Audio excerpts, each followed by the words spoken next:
दिल्ली में हादसों का सिलसिला थम नहीं रहा है। दिल्ली के पौष इलाके विजय चौक पर दो तेज रफ्तार कार आपस में टकरा गई। कार एक इनोवा थी और काली गाड़ी से इसकी टक्कर हुई, जिसके बाद इनोवा विजय चौक पर पलट गई। राहत की बात रही कि इस हादसे में कोई जख्मी नहीं हुआ। उत्तर प्रदेश के बाराबंकी में माफिया मुख्तार अंसारी के शूटर की गोली मारकर हत्या कर दी गई। तो बाइक सवारों ने मुख्तार के शूटर शुएब उर्फ बॉबी को 10 राउंड गोलियां मारी, जिसमें उसकी मौके पर ही मौत हो गई। आपको बता दें कि मृतक बॉबी लखनऊ के चर्चित ज्वेलर हत्याकांड का आरोपी था। फिलहाल वो बाराबंकी में वकालत कर रहा था।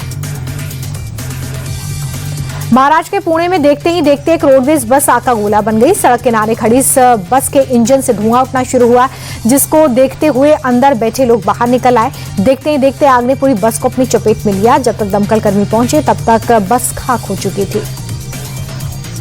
मुंबई के एक रेल कारखाने में भीषण आग लग गई। कारखाने में खाली पड़े कोच में आग लगी, जिसके बाद कोई हताहत की जानकारी नहीं है, लेकिन कोच में रखा सामान जलकर खाक हो गया। आसमान में काले धुएं का गुबार देखा जा सकता है। कड़ी मशक्कत के बाद दमकल की टीम आग को काबू में पा सकी है। पंजाब के जालंधर में एक होटल जंग का अखाड़ा बन गया। होटल के पार्टनर मामूली विवाद को लेकर ही आपस में भिड़ गए, एक दूसरे को जमीन पर घसीटते हुए नजर आए। आरोप है कि इस दौरान होटल के मालिक की पगड़ी भी उतार दी गई, जिसको लेकर पुलिस में शिकायत दर्ज की गई है। सीसीटीवी फुटेज के आधार पर पुलिस पूरे मामले की जांच पड़ताल कर रही है। उत्तराखंड में बर्फबारी के बीच चमोली में विंटर कार्निवल की शुरुआत हो चुकी है। होली में नेशनल स्कीइंग चैंपियनशिप का आगाज हुआ। इसमें दुनिया भर के चैंपियंस की 17 टीमें हिस्सा ले रही हैं। 300 से ज्यादा खिलाड़ी इसमें पार्टिसिपेट कर रहे हैं। कैबिनेट मंत्री सतपाल महाराज ने इस उत्सव का उद्घाटन किया है। पंजाब के लुधियाना में बीच सड़क पर मारपीट का मामला सामने आया है। कार सवार युवक ने बाइक सवार को रोककर उसकी धुनाई कर दी। मारपीट में आरोपी युवक के साथ महिला भी थी। बीच सड़क पर युवक के साथ मारपीट की घटना से लोग इकट्ठा हुए। देखते देखते दोनों ही कार सवार मौके से फरार हो गए। फिलहाल पुलिस आरोपियों की तलाश में है। बांग्लादेश चुनाव में बीएनपी की जीत हुई है, इसे लेकर पूर्व प्रधानमंत्री शेख हसीना का रिएक्शन सामने आए। शेख हसीना ने चुनाव को लोकतांत्रिक इतिहास का काला अध्याय बताया, कहा और आरोप लगाया कि सिस्टम की चाल से गैर कानूनी आंकड़ों का खेल हुआ। इसके लिए मोहम्मद यूनुस को इस्तीफा देना चाहिए। शेख हसीना ने कहा कि बांग्लादेश की जनता अवामी लीग पर बैन हटाने की मांग कर रही है, ताकि फिर से फेयर चुनाव हो सके। कारोबारी हफ्ते के आखिरी दिन शेयर बाजार गिरावट के साथ बंद हुआ है। सेंसेक्स 1048 अंक की बड़ी गिरावट के साथ 82,627 पर बंद हुआ है। निफ्टी में 336 अंक की गिरावट दर्ज की गई है।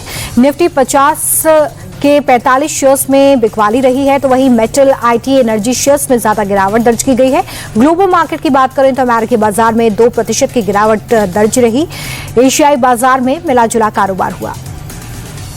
बाजार में गिरावट के बाद निफ्टी 50 के बस 5 शेयर्स को ही फायदा हुआ है। Bajaj finance, HR Motors, SBI life insurance, SBI bank और सिप्ला आज के टॉप गेनर्स रहे हैं। तो वहीं गिरावट के बाद कई शेयर्स को काफी नुकसान हुआ है। इसमें हिंडेल्को, हिंदुस्तान, यूनिलीवर और एटर्नल आज के टॉप लूजर्स में शामिल रहे हैं। अमेरिकी डॉलर के मुकाबले रुपए में आज गिरावट दर्ज की गई। भारतीय रुपया 3 पैसे गिरकर 90 रुपए 64 पैसे पर बंद हो गया है। ग्लोबल मार्केट में डॉलर मजबूत हुआ है, जिसका असर भारतीय रुपए पर साफ दिख रहा है। लगातार तीसरा दिन है जब रुपए में गिरावट दर्ज की गई है। फॉरेन रिजर्व के व्यापारियों का ऐसा कहना है कि रुपया सीमित दायरे में कारोबार कर रहा है। सोने चांदी के दाम में लगातार उतार चढ़ाव जारी है। सोने के दाम में आज 1,209 रुपए की तेजी दर्ज की गई है, जिसके बाद 24 कैरेट सोने का रेट 10 ग्राम का रेट जो है वो 1,54,045 रुपए तक पहुंच गया है। वहीं आज चांदी के दाम में भी बड़ी बढ़त देखी गई है। मार्केट में चांदी के दाम में 6,425 रुपए की तेजी दर्ज की गई। इसके बाद राजधानी दिल्ली में 1 किलो चांदी का भाव 2,42,860 रुपए पर आ गया है। देश भर में एक्सप्रेस वे पर सफर करने वाले यात्रियों के लिए राहत भरी खबर सामने आई है। केंद्र ने टोल वसूली के नियमों में बड़ा बदलाव किया है। दरअसल पहले एक्सप्रेस वे पूरा नहीं होने पर भी लोगों को टोल टैक्स देना पड़ता था, लेकिन अब सरकार ने नियम में बदलाव किया है। एक्सप्रेस वे के चालू हिस्से पर सामान्य नेशनल हाईवे के हिसाब से ही टोल काटा जाएगा। पहले एक्सप्रेस वे पर टोल 25% ज्यादा लिया जाता था, चाहे सड़क पूरी बनी हो या फिर ना बनी हो। नया नियम 15 फरवरी 2026 से लागू होगा। जनवरी में रिटेल महंगाई पिछले महीने के मुकाबले बढ़कर 2.75% पर पहुंच गई है।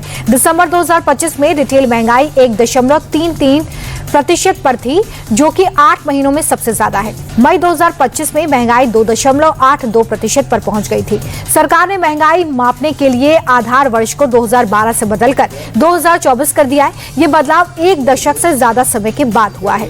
कंज्यूमर प्राइस इंडेक्स के ताजा आंकड़े ये बताते हैं कि लोग अब खाने से ज्यादा अपने सर्विसेज पर पैसा खर्च कर रहे हैं।